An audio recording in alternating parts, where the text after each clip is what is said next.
जनवरी 2026 में यूजीसी के उच्च शिक्षण संस्थानों में समता, इक्विटी को बढ़ावा देने संबंधी नए नियमों 2026 पर सर्वोच्च न्यायालय द्वारा रोक लगाए जाने के बाद ये बहस तेज हो गई है कि क्या इस कानून का विरोध करने वाले लोग वाकई समतामूलक, इक्विटेबल समाज नहीं चाहते। इस पूरे मुद्दे पर दो स्पष्ट और विपरीत दृष्टिकोण हैं, जिन्हें समझना जरूरी है। 1. विरोध का पक्ष। विरोध क्यों हो रहा है? 1. सामान्य वर्ग की चिंता। आलोचकों और छात्र संगठनों, जैसे अखिल भारतीय क्षत्रिय महासभा, का कहना है कि ये नियम एक तरफा हैं और मुख्य रूप से एससी, एसटी और ओबीसी छात्रों की शिकायतों पर ध्यान केंद्रित करते हैं, जबकि सामान्य वर्ग, जनरल कैटेगरी के छात्रों के हितों और उनके खिलाफ होने वाली कथित भेदभाव को अनदेखा करते हैं। 2. दुरुपयोग का डर। विरोध करने वालों का आरोप है कि नियमों में झूठी शिकायतों के खिलाफ कोई सजा का प्रावधान नहीं है, जिससे इन नियमों का दुरुपयोग हो सकता है।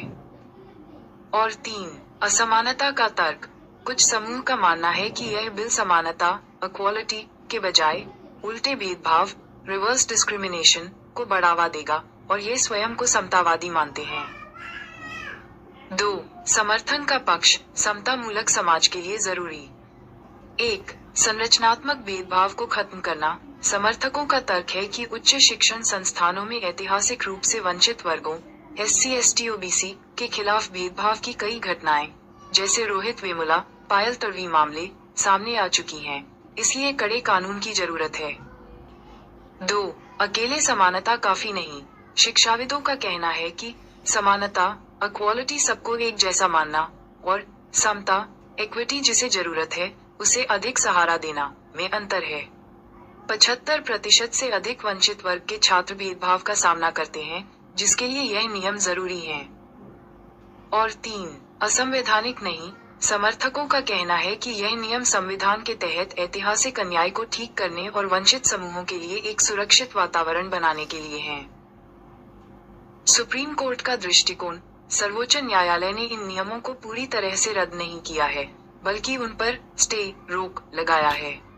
अदालत ने पाया कि नियमों के कुछ प्रावधान अस्पष्ट, वेग हैं और इनका दुरुपयोग हो सकता है। अदालत का मुख्य जोर यह है कि कानून सभी के लिए न्यायसंगत हो, न कि किसी विशेष समूह के लिए हानिकारक, और इसे और अधिक संतुलित बनाया जाए। निष्कर्ष। ये कहना कि विरोध करने वाले समतामूलक समाज नहीं चाहते, एक तरफा हो सकता है। यह एक जटिल सामाजिक राजनीतिक मुद्दा है जहां एक पक्ष ऐतिहासिक सामाजिक असमानता को मिटाने के लिए विशेष संरक्षण चाहता है, जबकि दूसरा पक्ष यह मानता है कि यह संरक्षण योग्यता, मेरिट और समानता के सिद्धांत के खिलाफ है। दोनों ही पक्ष अपने अपने तर्कों के साथ समतावादी समाज की वकालत कर रहे हैं। एआई से मिले जवाबों में गलतियां हो सकती हैं। कानूनी सलाह के लिए किसी वकील से बात करें।